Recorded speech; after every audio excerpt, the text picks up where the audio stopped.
오늘 반주자님 사정으로 오늘 못 오시게 되었는데 오늘 무반주로 그냥 해야 될 것 같습니다. 수요예배 오신 여러분들을 주님의 이름으로 환영합니다. 함께 머리 숙여 기도하심으로 주님의 은혜의 보좌 앞에 기쁨으로 나아갑시다. 사랑과 자비가 풍성하신 하나님 아버지, 하나님의 은혜와 경륜 가운데 우리를 특정하여 주시고 또 속량하여 주시며 성령 안에서 거듭나며 주님 앞에 나와 예배할 수 있는 복된 믿음을 또한 주심에 진심으로 감사를 드립니다. 뒤돌아보면 깨닫게 되는 하나님의 한량없는 은혜를 늘 감사하고 미래를 염려하지 아니하며 오늘 우리에게 당면한 하나님을 향한 아름다운 영화의 예배와 세상을 향한 복음의 증거와 교회를 향한 아름다운 헌신이 넘치는 주의 백성들 될 수 있도록 하나님 역사하여 주시옵소서. 오늘도 수요예배 가운데 나온 모든 세대를 축복하여 주시옵시고 히브리서의 말씀을 통해 믿음의 선진을 본받아 언제나 주님을 향한 하나님의 대속의 은혜 가운데 감사하며 주님 편에서는 주의 종들 되기를 간절히 원합니다. 주님 말씀 가운데 역사해 주시고 찬양과 기도 가운데 함께하여 주시옵소서. 예수 그리스도의 이름으로 간절히 기도드립니다. 아멘. 찬송가 446장 주 음성 외에는 참 기쁨 없도다. 446장 주 음성 외에는 참 기쁨 없도다. 날 사랑하신 주 늘 계시옵소서. 기쁘고 기쁘도다. 항상 기쁘도다. 나 주께 왔사오니 복 주옵소서. 나 주께 왔으니 복 주시옵소서. 주 함께 계시면 큰 시험 이기네. 기쁘고 기쁘도다. 항상 기쁘도다. 나 주께 왔사오니 복 주옵소서. 주 떠나가시면 내 생명 헛되네. 기쁘나 슬플 때 늘 계시옵소서. 기쁘고 기쁘도다. 항상 기쁘도다. 나 주께 왔사오니 복 주옵소서. 그 귀한 언약을 이루어 주시고 주 명령 따를 때 늘 계시옵소서. 기쁘고 기쁘도다. 항상 기쁘도다. 나 주께 왔사오니 복 주옵소서. 기쁘고 기쁘도다. 기쁘고 기쁘도다. 항상 기쁘도다. 나 주께 왔사오니 복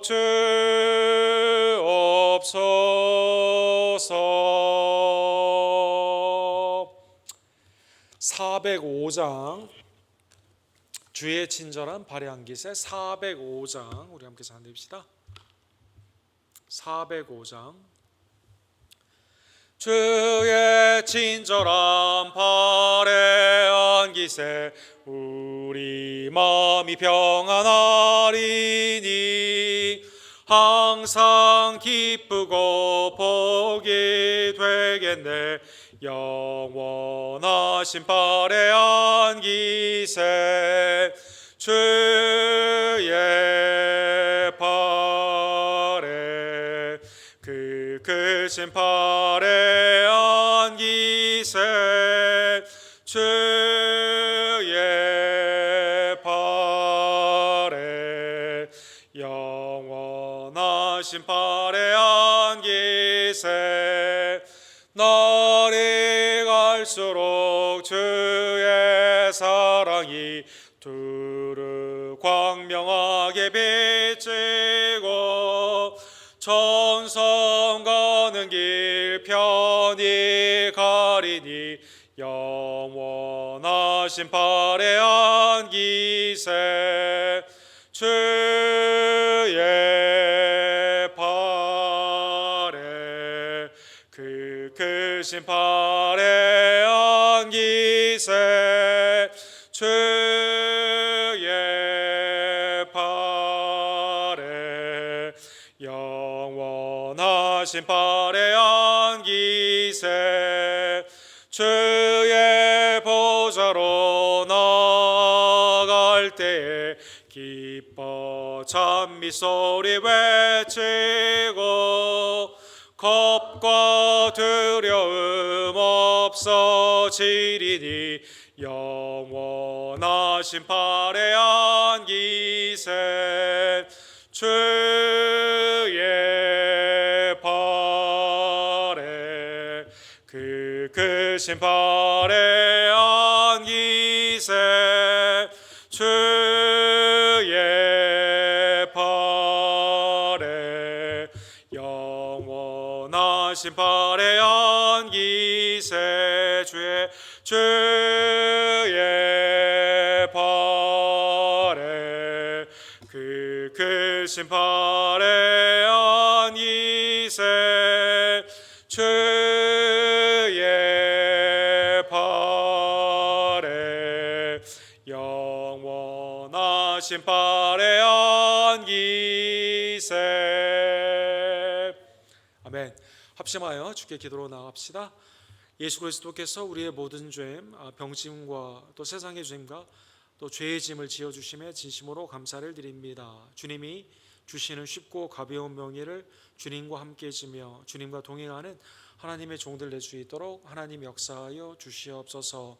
여름에 실록이 자라나듯 하나님 우리의 신앙이 믿음의 성장 가운데 나타나기를 간절히 원합니다. 하나님의 귀한 권속들을 축복하여 주시고 10년과 가정과 교회 가운데 그리스도의 장성한 분량까지 자라날 수 있도록 하나님 역사하여 주시옵소서.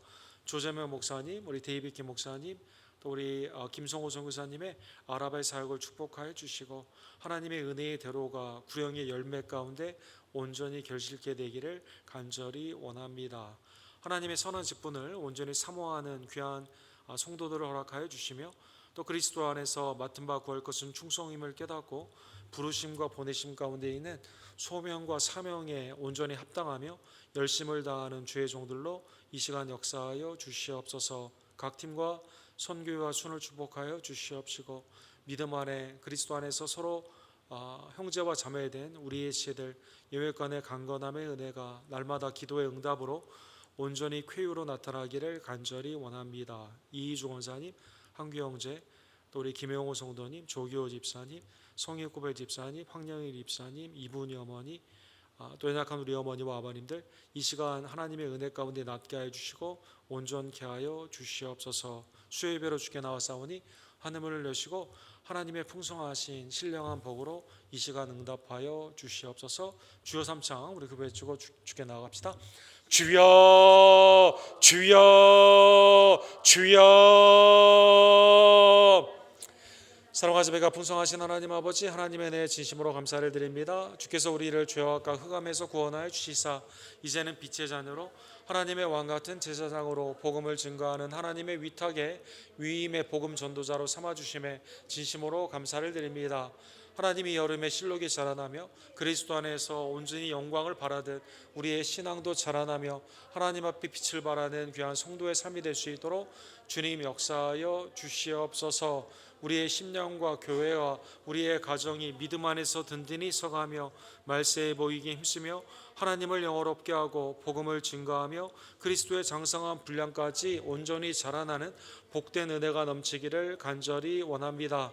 교단의 외지와 내지의 송교사님들에게 하나님의 은혜를 더하여 주시옵시고, 특별히 김성호 선교사님, 조재명 목사님, 데이비키 목사님에게 하나님의 은혜의 시온의 대로를 열어주시며 성령 안에서 구령의 복된 역사가 나타날 수 있도록 주님 함께하여 주시옵소서. 하나님의 부르심과 보내심의 아름다운 소명과 사명 가운데 우리에게 주어진 직분을 온전히 감당하고 교회 안의 영광스러운 직분이 회복되기를 간절히 원합니다. 하나님을 향한 믿음의 아름다운 헌신 가운데 하나님의 여건의 강건함의 은혜가 우리 언덕교회 모든 권속에게 임하기를 원하오니, 여호와 라파 하나님께서 연약한 우리의 지대를 찾아가 주시고 친히 안수하여 주시며 하나님의 나라를 바라보며 믿음 안에서 일어나는 귀한 역사 주여 허락하여 주시옵소서. 오늘도 히브리서의 말씀을 통해 믿음의 선진들의 복된 믿음을 함께 상고케 하심에 진심으로 감사를 드립니다. 그리스도를 앙모하며 고난까지도 기뻐하고 주의 뜻을 이루는 하나님의 권속들 낼 수 있도록 주여 역사하여 주시옵소서. 아멘. 사랑과 자비가 풍성하신 하나님 아버지, 하나님의 은혜에 진심으로 감사를 드립니다. 우리를 창조 전에 택정하여 주시고 그리스도로 말미암아 속량하여 주시며 성령을 통해 하나님 안에서 주님의 자녀가 되는 놀라운 양자됨의 특권을 주심에 진심으로 감사를 드립니다. 날마다 나를 위해 죽으시고 부활하신 예수 그리스도를 온전히 상고하고 믿음 안에서 주님이 오시는 그날 하나님 앞에서 잘했다 칭찬받는 주의 종들로 나타나기를 원하오니, 매일의 삶 가운데 하나님의 나라를 사랑하며 주님의 몸된 교회를 위해 헌신하며 복음을 담대히 증거하는 하나님의 복된 종들 될 수 있도록 주여 역사하여 주시옵소서. 연약한 우리의 권속들을 돌보아 주시고 하나님의 은혜 안에서 다시 한번 일어나며 주님 앞에 나와 함께 예배하는 복된 날을 주님 허락하여 주시기를 간절히 원합니다. 세상 가운데서도 깨어있는 영성을 허락하여 주시옵시고 말세에 모이기에 힘쓰며 하나님이 우리를 불러주신 소명과 우리를 보내시는 사명 가운데 온전히 주의 뜻을 이루는 하나님의 권속들 낼 수 있도록 주님 함께하여 주시옵소서. 예수 그리스도의 이름으로 간절히 기도드립니다. 아멘. 오늘은 히브리서 11장 23절에서 29절, 히브리서 강의 24번째 시간, 우리 히브리서 11장 23절에서 29절 누구와 함께 할 것인가? 우리 함께 하나님의 말씀을 상고합시다.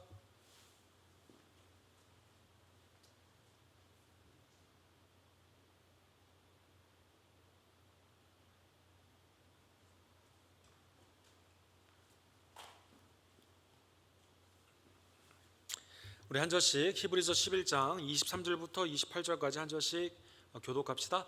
믿음으로 모세가 났을 때 그 부모가 아름다운 아이임을 보고 석 달 동안 숨겨 왕의 명령을 무서워하지 아니하였으며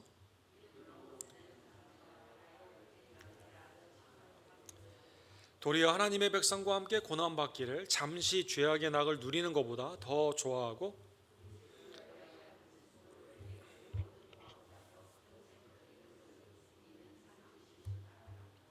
믿음으로 애굽을 떠나 왕의 노함을 무서워하지 아니하고 곧 보이지 아니하는 자를 보이는 것 같이 하여 참았으며,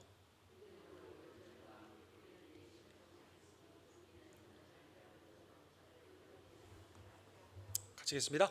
믿음으로 그들은 홍해를 육지같이 건넜으나 애굽 사람들은 이것을 시험하다가 빠져 죽었으며. 아멘. 오늘 믿음의 선진 우리 모세에 관련된 하나님의 말씀을 함께 상고하기를 원합니다. 21세기가 들어가면서 이 경제가 발전을 하고 세상 사람들이 이제 하나님의 말씀보다는 자기의 사욕의 스승을 두는 이러한 삶 가운데, 전에는 기독교 국가였지만 이젠 기독교를 버리고 세속적인 국가로 나아가는 것이 굉장히 유럽으로부터 급속도로 진행이 되고, 또 미국 또 한국도 이런 현상이 일어나게 되는데, 이것을 그 탈종교화 현상, 포스트 크리스천리티, 기독교가 지나간 시대라고 이렇게 표현을 합니다. 팀 주커만이라는 신학자가 있는데요. 이분이 이제 안식년을 얻어서 덴마크에서 이제 1년 동안 유럽 기독교에 대한 연구를 하는 안식년의 기간을 가졌습니다. 그것을 뒤돌아보면서 쓴 책이 종교 없는 삶, 탈종교화에 관한 그러한 책을 그가 쓰게 되었는데, 이분이 이제 우리에게 이렇게 질문을 합니다. 덴마크나 스칸디나비아 같은 그러한 교회는 옛날에 기독교 국가였다가 지금은 이제 기독교인들이 거의 없는, 기독교가 지나간 시대를 살고 있는데, 하나님이 없는 사회임에도 불구하고 범죄율이 매우 낮고 부패의 지수가 세계에서 가장 낮고 복지가 가장 잘 돼 있어서 가장 행복한 삶을 사는 사람들로 이렇게 사람들이 기억된다라는 것입니다. 즉 경제적인 부가 늘어나면 늘어날수록 하나님이 필요 없는 그러한 삶 가운데 오히려 삶이 타락을 해야 되는데, 윤리적으로는 세상의 윤리 가운데는 별로 큰 차이가 없는 오히려 더 좋은 그러한 삶이 되면서 이제 기독교가 이 선진국에서는 적용이 되지 않고 후진국, 삶 가운데 아니면 매우 고통받는 사람들에게만 겨우 어필을 하는 그러한 종교가 되지 않느냐라는 이러한 그분의 그 신학적인 정리를 몇 년 전에 이렇게 책을 쓰게 되었는데, 실제로 이러한 현상이 미국과 한국 또 세계 곳곳에서 많이 일어나고 있는 것을 볼 수가 있습니다. 한국에 지난 5월 달에 팬데믹을 지나게 되면서 이제 기독교에 관련되어 있는 한국인의 종교 의식에 관련되어 있는 한국 갤럽의 조사가 있었습니다. 근데 역대 최고로 1970년대 이후에 역대 최고로 종교가 없는 사람들의 숫자가 가장 높은, 그래서 호감 가는 종교가 없다는 사람이 61%가 넘고, 그 다음에 연령별로는 기독교가 아니라 종교를 다 통합해 가지고 60대 이상은 종교가 있는 분들이 약 59%, 50대는 43%, 40대는 32%, 30대는 30%, 20대는 22%. 그러니까 나이가 내려가면 내려갈수록 아예 신앙을 가진 사람들의 숫자가 매우 적게 되는, 20대 같은 경우는 22% 정도만이, 그러니까 기독교가 아니라 모든 종교를 포함해서 22%만 종교를 갖고 있는 것으로 이렇게 나타났습니다. 그 조사에 보게 되면 더 이상 호감 가는 종교가 없는 이유가 기복, 복을 받거나 상벌, 벌을 받는 아니면 상을 받는 종교의 기본 전제가 더 이상 관심이 없다는 것입니다. 천국과 지옥에 관련되어 있는 회유, 전도의 회유나 아니면 협박, 안 믿으면 당신 지옥에 갑니다라는 협박이 더 이상 설득력이 없고, 나의 오직 관심은 지금 미래에 어떻게 되느냐가 아닌 지금의 관심도로 있는 것 가운데, 코로나로 말미암아 이 탈종교화 현상이 전에도 있었지만 급속도로 이렇게 지금 진행이 된다는 것입니다. 그래서 윤리적으로는 아무런 어필이 되지 않는, 또 경제적으로도 전에는 예수님을 믿으면 잘 살게 되어 모든 일이 잘 되어라는 게 되었지만 지금은 그게 크게 어필이 되지 않는 그러한 모습이 있고, 오히려 기독교인들보다 비기독교인들이 볼 때 기독교인보다 자기가 더 윤리적으로 낫다라는 생각을 그렇게 한다는 것입니다. 그래서 점점 전도가 어렵고, 또 그 가운데 하나님의 말씀이 점점 먹히지 않는, 오늘날 점점 그 탈종교화의 현상 가운데 어려운 시대를 우리가 맞이하는 것을 볼 수가 있는 것입니다. 사랑하는 성도 여러분, 오늘 본문의 주제가 되는 모세는 히브리서 믿음의 선진에서 아브라함과 더불어 가장 길게 그 믿음의 내용이 설명이 되어 있습니다. 시편에 보면 시편이 150편이 있는데 모세가 쓴 시편이 시편 90편이죠. 주님은 우리의 대대로 우리의 영원한 거처가 되었습니다 라고 시작되는 이 시편의 중간에 보면 11절에 이렇게 되어 있습니다. 우리의 연수가 70이요 강건하면 80이라도 그 연수의 자랑은 수고와 슬픔뿐이요 신속히 가니 우리가 날아가나이다. 우리 인생이 보통의 경우 70이고 길게 오래 살다 하면 80인데 그 연수의 자랑은 죄된 세상 가운데 오직 수고와 슬픔뿐이다라는 것이죠. 그리고 그 시간은 얼마나 빨리 가는지 화살처럼 날아가는, 아니면 새처럼 너무 빠르게 날아간다는 것입니다. 모세는 이러한 삶을 뒤돌아보며 우리에게 우리날 계수함을 가르치사 지혜로운 마음을 얻게 하소서. 여호와여 돌아보소서. 언제까지니까 주의 종들을 불쌍히 여기소서. 죄된 세상 가운데 인생의 낙을 누리는 것 같지만 궁극적으로 주님의 진노의 날, 주님의 심판의 날을 앞두고 있기 때문에 우리는 우리의 날을 카운트해 봐야 됩니다. 120년을 살았던 모세 가운데 연수는 자랑이 아니에요. 자랑은 수고와 슬픔뿐입니다. 주님이 우리를 긍휼히 여겨주시지 아니하시면 영원한 거처가 되시는 주님 앞에 우리가 거할 수 없기 때문에 모세의 인생과는 오늘, 하나님이 오늘이라고 불리우는 이날, 우리의 남은 날을 카운트하면서 지혜가 거기에 있는 거예요. 내가 평생 앞으로 영원토록 살 것이냐 생각하는 게 아니라 주님을 만난 날이 가까워 온다는 것을 깨달으며 오늘 주님을 만나야만 된다는 것입니다.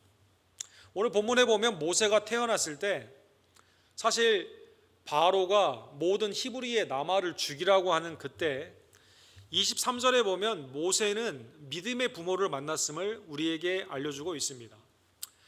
히브리서 11장 23절에 보면 모세가 났을 때 그 부모가 믿음으로, 첫자가 좀 잘못됐네요. 믿음으로 모세가 아름다운 아이임을 보고 석 달 동안 숨겨 왕의 명령을 무서워하지 아니하였으며, 그 믿음으로 모세가 나왔을 때 모세의 부모님이 이 아이가 아름다운 아이라고 보았다는 것입니다. 오늘 본문에 나오는 아름다운 아이였다라는 것의 해석이 좀 필요한데요. 여러분, 우리가 어느 부모님이 자기 아이를 낳았는데 아름답지 않다고 하는, 잘생겼다, 예쁘다라고 하지 않는 사람이 어디 있겠습니까? 여러분, 우리가 누가 아이를 낳았을 때, 우리 성도님의 아이가 낳았을 때 갔는데 아이가 평범하게 생겼어요 라고 했다던가, 아니면 아이가 좀 별로 안 예쁘네요 라고 하면 얼마나 화가 나겠어요. 여러분, 우리가 손주가 참 아름다워요, 예뻐요 라고 하는 것은 당연한 칭송 아닙니까? 근데 손주에게 여러분, 우리 조부모님들이 있는 데서 손주가 좀 별로 예쁘지는 않네요 라고 하면 굉장히 곤란한 말 아닙니까? 그 모세 부모님이 모세가 태어났을 때 아브라함과 요게벳이죠. 어머니 요게벳 봤을 때 아름다웠다는 뜻은 무엇일까요? 아름다웠다는 뜻은 하나님 앞에 아름다움, 즉 하나님 앞에 매우 귀한 아이가 태어났다라는 것을 깨달았다는 것이죠.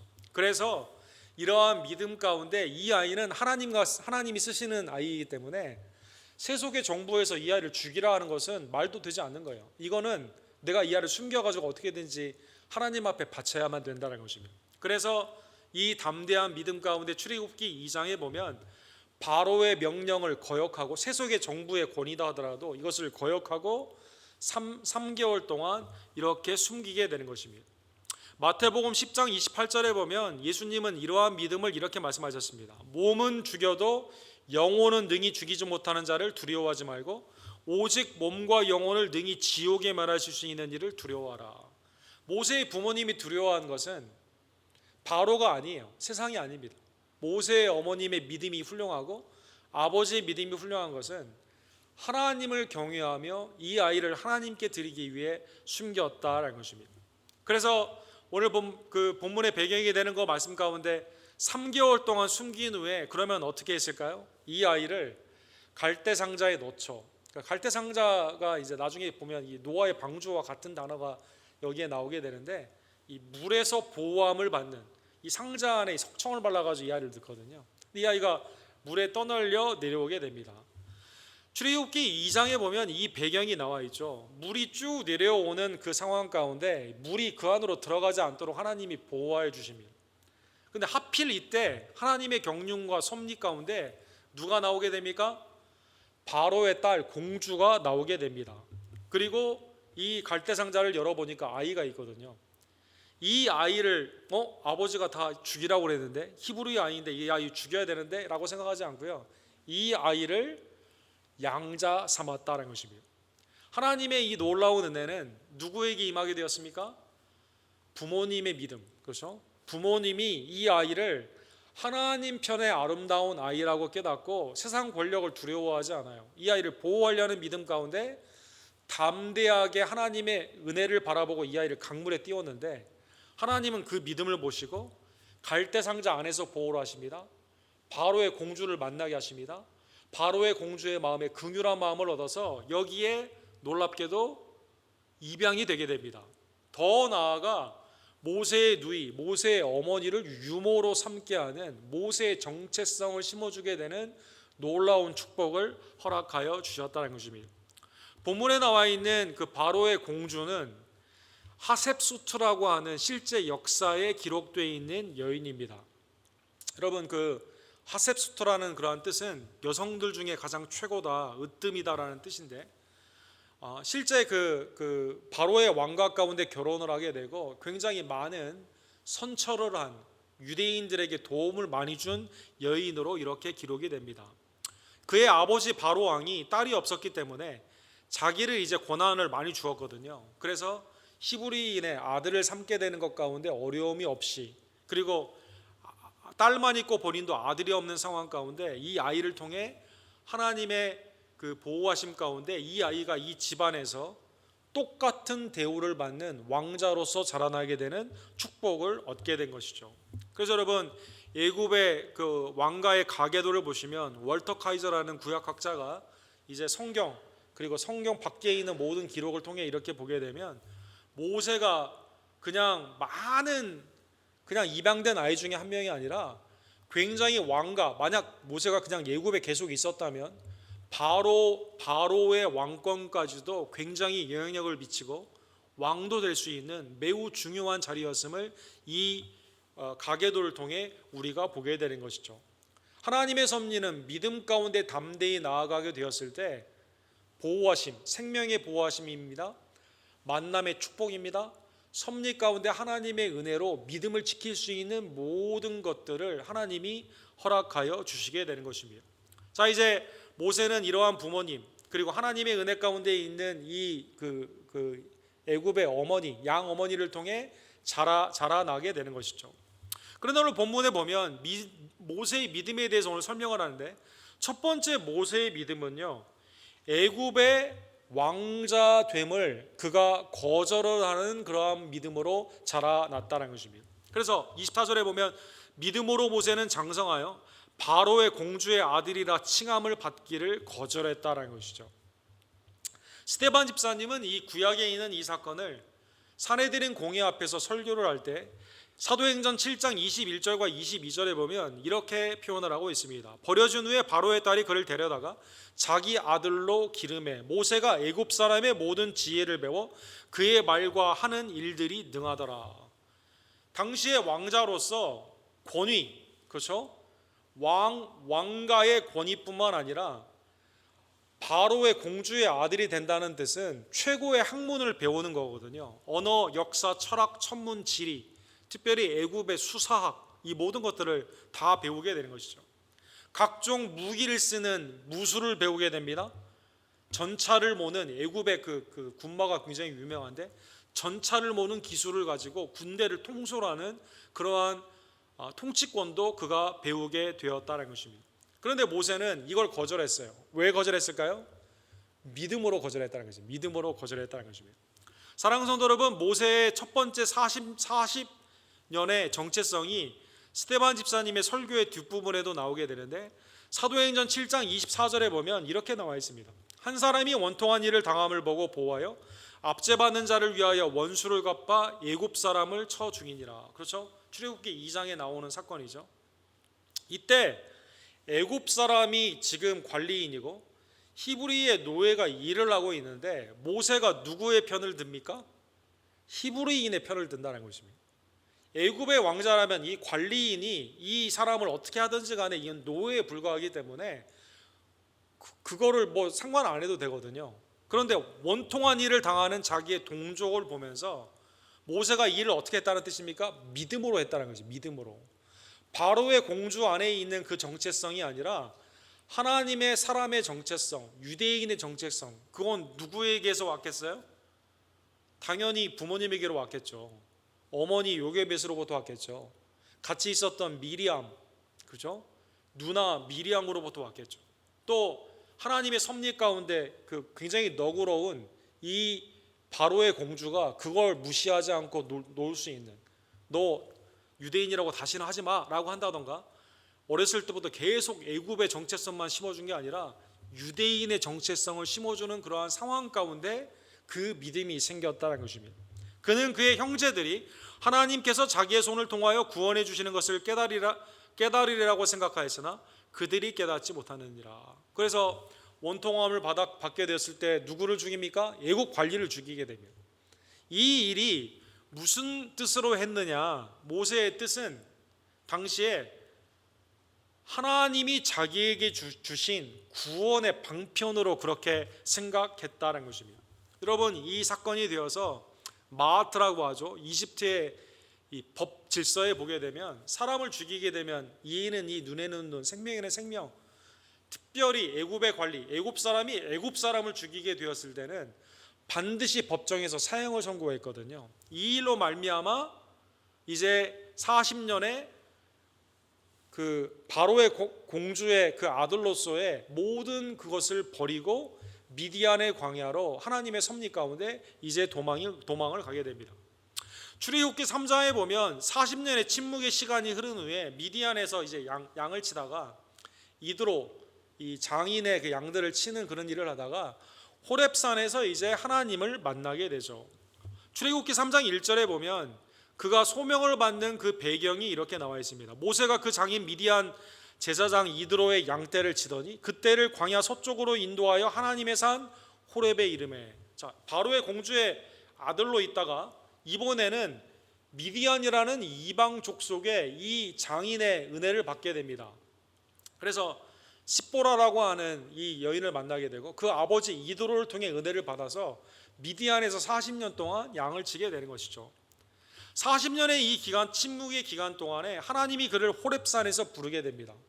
이 떠는 떨기나무에 불이 있는데 불이 소멸하지 않는 것 가운데 모세와 신발을 벗어라, 네가 선 곳은 거룩한 곳이다라는 하나님의 음성을 받게 되죠. 모세가 이제 내가 너를 하나님의 중보자로 그 고통당하고 있는 너의 민족을 이제 출애굽을 시키라라는 명령 가운데 하나님은 출애굽기 3장 15절에 보면 소명하시는 하나님의 정체성을 모세에게 알려주시게 됩니다. 너희 조상의 하나님 여호와 곧 아브라함의 하나님, 이삭의 하나님, 야곱의 하나님께서 나를 너희에게 보내셨다 하라, 이렇게 증거하게 되는 것이죠. 그래서 모세가 아까 히브리서 11장 몇 주 전에 우리가 보았던 아브라함, 이삭, 야곱, 요셉, 하나님의 언약에 놀라우신 은혜 가운데 하나님이 그 언약을 잊지 아니하고 400여 년이 지난 후에 모세를 통해 소명으로, 모세는 개인적인 소명뿐만 아니라 민족의 소명 가운데 이제 부르심을 받고 하나님의 은혜 가운데 주의를 하게 되었다는 것입니다. 자, 첫 번째 모세의 신앙은 애굽의 바로의 공주로서 왕권을 가질 수 있는 그 정체성을 부인하고 하나님의 사람으로 하나님의 사람들과 함께하는 그 정체성 가운데 첫 번째 모세는 애굽의 왕자됨을 거절했다는 것입니다. 그리고 중간기의 40년 동안 하나님의 부르심 앞에 응답을 하게 되는 것이죠.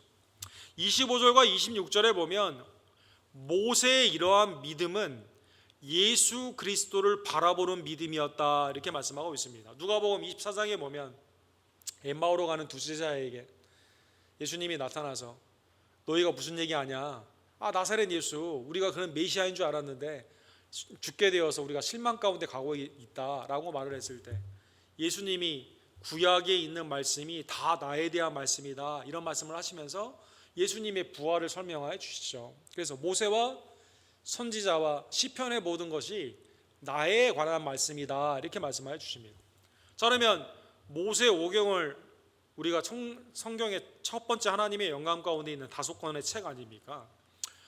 그 책을 보게 되면 예수 그리스도를 볼 수 있는 것이죠. 그러면 그 책을 쓴 하나님의 영감을 받은 모세는 당연히 예수 그리스도를 바라보는 믿음이었다는 것입니다. 그래서 오늘 본문의 25절과 26절에 이 모세와 예수님의 사이에는 몇천 년의 갭이 있잖아요.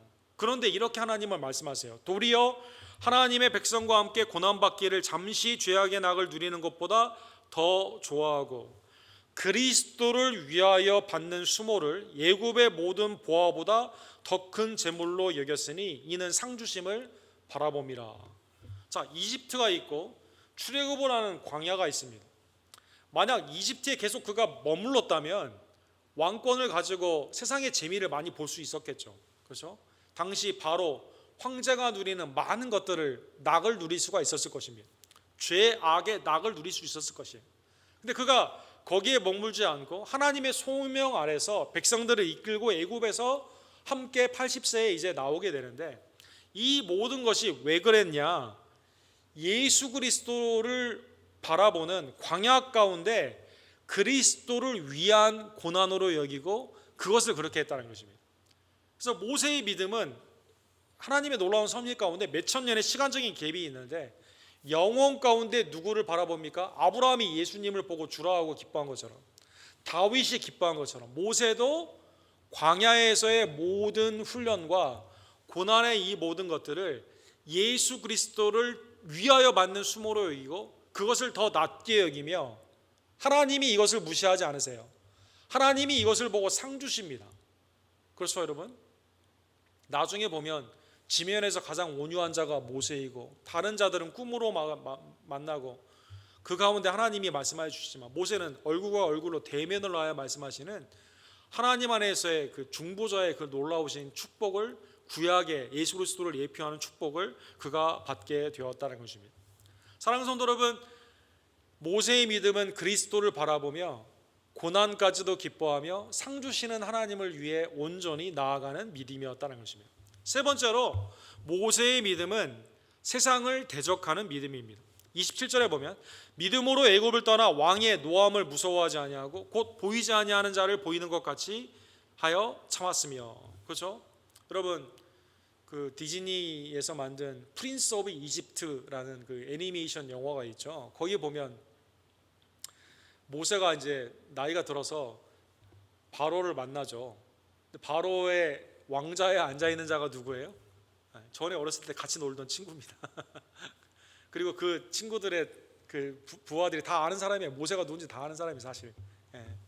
근데 오늘 본문에 보면 모세는 오늘 본문에 바로가 이스라엘 백성들 그 노동력을 생각하여 보내주지 않으려고 하고 생명을 위협하는 모든 일 가운데도 전혀 굴하지 않고 하나님의 뜻 가운데 바로를 대적하여 출애굽을 하였다는 것입니다. 애굽을 떠났다는 것입니다.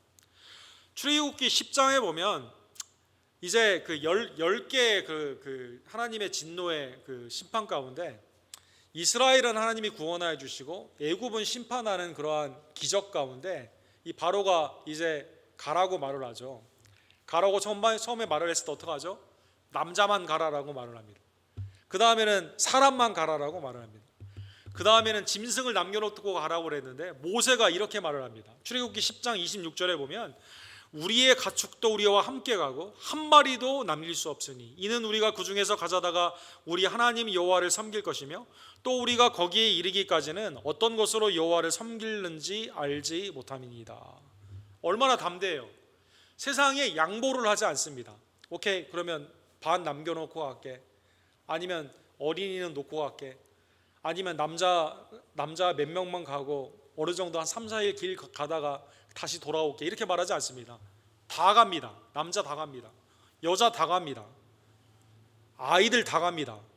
짐승도 한 마리라도 남겨놓지 않고 다 데리고 간다는 것입니다. 믿음으로 세상과 타협을 하지 않는 거예요. 하나님의 구속의 완전성, 그렇죠? 하나님의 구원은 완전하기 때문에 일부만 구원받는 게 아니에요. 하나님의 택한 백성들은 다 구원을 받습니다. 그래서 그걸 표현하기 위한 한 마리도 남겨놓지 않고 다 데리고 가게 되었다는 것입니다. 그래서 세 번째로 모세의 이 믿음은 하나님의 은혜 가운데 세상을 대적하는 그러한 믿음이죠. 그 다음에 이제 세 번째 이 말씀 가운데 선포할 수 있는 것은 나아가는 과정 가운데요. 모세가 어떻게 합니까? 송량의 피를 뿌리는 유월절의 예식을 하나님의 은혜 가운데 제정하여 주시게 되죠. 28절에 보면 믿음으로 유월절과 피를 뿌리는 예식을 정하였으니 이는 장자를 멸하는 자로 그들을 건드리지 않게 한 것이며. 그래서 하나님이 나갈 때 문설주에 어린 양의 피를 바르라고 하지 않습니까? 이 피를 보고 넘어가잖아요. 패스 오버가 되잖아요. 하나님의 은혜 가운데 넘어가는 이 축복이 있게 되는데, 하나님의 진노가 세상을 대적하는 이 모세는요 하나님의 말씀을 믿습니다. 하나님을 말씀을 믿기 때문에 세상을 대적할 수 있는 거거든요. 그래서 하나님의 놀라운 은혜로 믿음으로 6월절에 이 예식이 이렇게 제정이 되게 되었다는 것입니다. 고린도전서 5장 7절에 보면 너희는 누룩 없는 자인데 새의 덩어리가 되기 위하여 묵은 누룩을 내어버리라. 우리의 6월절 양 곧 그리스도께서 희생되었느니라. 그럼 이것도 어떻게 한 겁니까? 예수 그리스도를 바라보며 했다는 것입니다. 믿음으로 그렇게 했다는 것입니다. 네 번째로 모세는 하나님의 구원과 심판을 온전히 믿으며 담대히 홍해를 건너가게 됩니다. 29절 우리 다 같이 읽도록 하겠습니다. 믿음으로 그들은 홍해를 육지같이 건넜으나 애굽 사람들은 이것을 시험하다가 빠져 죽었으며. 그래서 홍해가 앞에 있고 뒤에는 애굽의 군대가 진퇴양난으로 있게 되었을 때 하나님이 어떻게 하죠? 이 지팡이를 치라라고 말하지 않습니까? 물이 갈라지게 됩니다. 세상의 상식과 과거의 경험으로는 이것은 상상할 수 없는 일이에요. 또 모세를 통해 이스라엘 백성들이 지나간 후에 뒤에서 애굽 사람들이 오게 되는데 이 애굽의 군사를 어떻게 하느냐? 인간의 생상으로는 당시에 최고의 군사력을 가졌던 이것을 어떻게 심판할 것인가 상상할 수 없는 것입니다. 하나님께서는 물이 갈라짐으로 구원하여 주시며 물이 덮음으로 심판하여 주셨다는 것입니다. 그리스도를 통해 여러분과 제가 세례, 하나님의 은혜 가운데 죄는 죽고 죄로부터 의로 다시 사는 이 물을 통한 구원과 심판의 은혜, 그렇죠? 베드로 사도는 이것이 곧 세례다라고, 구원의 증표 세례다라고 표현을 했는데 이것을 어떻게 봤냐면 모세와 모세를 따르는 지체들이 하나님의 말씀 안에 있는 구원과 심판의 메시지로 받고 그대로 행했다는 것입니다. 물이 안 갈라질 것 같은데 라는 생각으로 들어가지 않은 게 아니라 뒤에서 따라오는데 나 뒤로 다시 돌아갈까? 그렇게 한 게 아니라 물이 갈라지는 하나님의 역사, 그리고 물이 합혀지게 되는 하나님의 역사로 구원과 심판을 믿음으로 그들이 그렇게 진행하였다는 것입니다. 출애굽기 14장에 보면 이 말씀이 이 배경 가운데 이렇게 있죠. 백성들이 두려워 떨고 있을 때 모세가 이렇게 말합니다. 너희는 두려워하지 말고 가만히 있어서 여호와께서 오늘 너희를 위하여 행하시는 구원을 보라. 너희가 오늘 본 애굽 사람을 영원히 다시 보지 아니하리라. 하나님의 은혜로 한 사람도 빠짐없이 하나님의 구속을 받은, 그렇죠? 홍해를 건너가게 됩니다. 마른 땅으로. 그러나 하나님을 대적한 애굽 사람들은 한 사람도 빠짐없이 그 가운데 수몰이 되어 심판을 받게 된 것입니다. 자, 오늘 본문의 말씀을 기억하며 모세가 이렇게 할 수 있었던 것이 그리스도를 바라보는, 상 주시는 하나님의 은혜 가운데 그리스도를 바라보는 믿음이었음을 다시 한번 깨달으며 우리의 믿음의 대상 되시는 예수 그리스도께 6월절 어린 양, 나의 구원이 되시고 그러나 믿지 않는 세상 가운데는 심판이 되는 그러한 그리스도의 중보자됨을 다시 한번 깨달으며 모세처럼 여러분과 저도 모세의 부모님처럼 세상을 두려워하지 아니하고 모세처럼 애굽의 낙을, 죄악의 낙을 즐거워하지 아니하며 예수 그리스도를 온전히 믿고 따라가는 주의 종들 되기를 간절히 원합니다. 누가복음 9장에 보면 변화산상에서 예수님이 영화롭게 변화되시죠. 이때 구약의 두 사람 모세와 엘리야가 나타나지 않습니까? 모세와 엘리야가 나와서 얘기를 하는데 베드로와 야고보와 요한이 그때 같이 있었죠. 대화의 주제가 뭐였을까요? 대화의 주제는 뭐 다른 것이 아니라 예루살렘에서 별세하는 것이었다는 것입니다. 디파처, 이 세상을 떠나시는 우리의 속죄의 유월절 어린 양으로 돌아가시는 그것만 하나를 말씀하셨다는 것입니다. 즉 모세는 알았어요. 왜? 광야에 있는 이 모든 일, 유월절의 예식의 가장 중심이 되는 분이 누구냐? 하나님의 어린 양 예수 그리스도, 하나님의 아들 예수 그리스도만 알았거든요. 모세가 주님과 함께 얘기할 때 다른 건 얘기한 게 아니라 하나님 안에서의 구속의 은혜인 중보자 되신 그리스도의 십자가의 죽음만을 이야기하였다는 것입니다. 계시록 15장 3절에 보면 구원받은 성도의 노래가 나와 있어요. 구원받은 성도의 노래는 무엇일까요? 출애굽을 한 이후에 출애굽기 15장 16장에 보면 미리암과 속옷을 든 여인들이 기쁨으로 찬양을 하거든요. 이것을 모세의 노래다라고 표현합니다. 그런데 천국에 가서 우리가 부르는 그 노래가 모세의 노래다라는 겁니다. 하나님의 종 모세의 노래, 어린 양의 노래를 불러 이르되, 그 노래는 무슨 노래였어요? 그리스도를 통한 하나님의 구원의 은총의 노래였다는 것이죠. 즉 모세와 이스라엘 백성들의 믿음의 대상은 예수 그리스도였다는 것입니다. 주 하나님 곧 전능하신 이 하시는 일이 크고 놀라우시도다. 만군의 왕이시여 주의 길이 의롭고 참되시도다. 우리가 천국에 가서 부르는 노래가 구약에 있었던 백성들과 노래가 똑같아요. 구원의 은혜 가운데 누구? 어린 양 예수 그리스도. 모세가 바라본 예수 그리스도의 노래이다라는 것입니다. 오늘 본문을 통해 한 가지 우리가 적용해 보기를 원합니다. 모세의 부모님은 누구를 택했을까요? 세상이 아니라 하나님을 택했습니다. 믿음으로. 모세는 누구를 택했습니까? 애굽의 죄악의 낙이 아니라 하나님의 백성과 그리스도를 위해 받는 고난, 즉 그리스도를 택했다라는 것입니다. 본문의 말씀을 깨달으며 어떠한 상황에서도 여러분과 저는 예수 그리스도를 택하는 주님 편에 서는 주의 종들 되기를 간절히 원합니다. 다윗은 시편 56편에 보면 이렇게 고백합니다. 내가 아뢰는 날에 내 원수들이 물러가리니 이것으로 하나님이 내 편이심을 내가 아나이다. 자, 하나님이 우리 편이세요. 하나님이 우리 편인 걸 어떻게 아십니까? 10절에 보시면 내가 하나님을 의지하여 그의 말씀을 찬송하며 여호와를 의지하여 그의 말씀을 찬송하리로다. 내가 하나님 편, 하나님이 내 편인 걸 어떻게 알아요? 여러분과 제가 주님을 의지하는 믿음으로 나타나는 겁니다. 여러분과 제가 주의 말씀을 순종해요.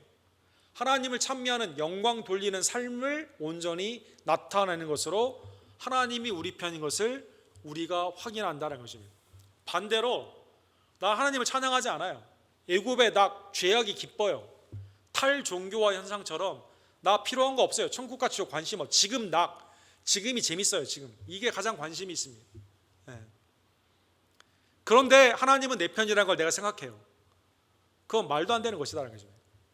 여러분, 남북 전쟁이 있을 때 우리 남부에 기독교인들이 많았잖아요.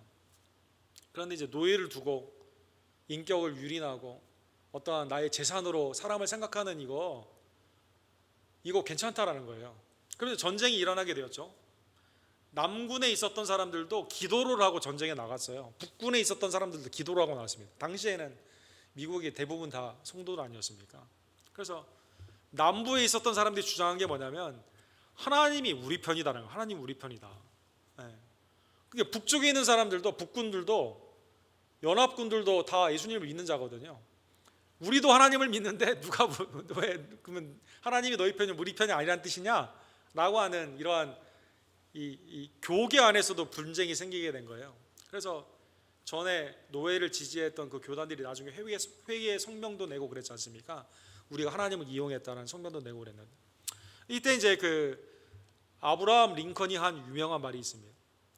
하나님이 우리 편이라고 하지 말고 내가 하나님 편인가를 생각해 보라는 거예요. 내가 하나님 편인가. 사랑하는 성도 여러분, 하나님이 내 편이라고 생각하지 말고, 항상 그렇게 생각하지 말고 내가 지금 하나님 편에 섰는가를 생각해 보라는 거죠. 하나님의 형상과 모양으로 창조된 자를 노예로 삼고 인격을 유린하는 것이 하나님 편에 있는 자의 삶이냐 살펴보라는 것이죠. 오늘 본문의 말씀을 기억하며 모세의 부모님 하나님 편을 택한 거예요. 모세, 애굽이 아니라 하나님 편을 택한 겁니다. 본문의 말씀을 기억하며 여러분과 저도 어떠한 상황에서도 언제나 주님을 택하는, 신앙 가운데 주님을 영원롭게 하는 하나님의 백성들 되기를 간절히 원합니다. 기도합시다. 사랑과 자비가 풍성하신 하나님 아버지, 독생자 예수 그리스도를 우리에게 보내주심으로 말미암아 구원의 기쁨을 허락하여 주시고 하나님 안에서 우리를 하나님의 아름다운 기뻐 받으시는 거룩한 산 제사로 우리를 연합하여 주심에 진심으로 감사를 드립니다. 하나님, 모세가 애굽의 죄악의 낙을, 잠시 있는 낙을 즐거워하는 것이 아니라 하나님 편에 서서 하나님의 백성들과 고난받는 것을, 그리스도를 위해 수모받는 것을 하나님의 상주심을 믿고 즐겨 했던 것처럼 하나님, 우리는 언제나 세상이 아닌 하나님을 택하는 육신의 정욕과 안목의 정욕과 이생의 자랑이 아닌 거룩한 하나님 편에서는 하나님의 참된 백성들 될 수 있도록 주님 역사하여 주시옵소서. 하나님, 모세의 부모님이 모세가 하나님 편의 아름다운 아이였음을 깨닫고 하나님을 택한 것처럼 우리의 자녀들을 향해 우리의 자녀들이 하나님 편의 귀한 아이임을 깨닫고 믿음으로 양육하는 하나님의 백성들 되기를 간절히 원합니다. 우리 언덕교회에 있는 모든 세대를 이 시간 믿음 안에서 하나가 되게 하여 주시옵소서. 하나님을 경외하며 예배 가운데 신령과 진정으로 우리의 삶을 드리고 어디에 가든지 하나님의 영광을 바라는 하나님의 놀라우신 예레미야 예가 4장에 나왔던 것처럼 순금의 금과 같이 백향목과 같이 향목과 같이 귀히 쓰임받는 하나님의 빛된 자녀들이 될 수 있도록 주여 역사하여 주시옵소서. 예수 그리스도의 이름으로 간절히 기도드립니다. 아멘. 주신 말씀 기억하시면서 384장 우리 함께 찬양드립시다.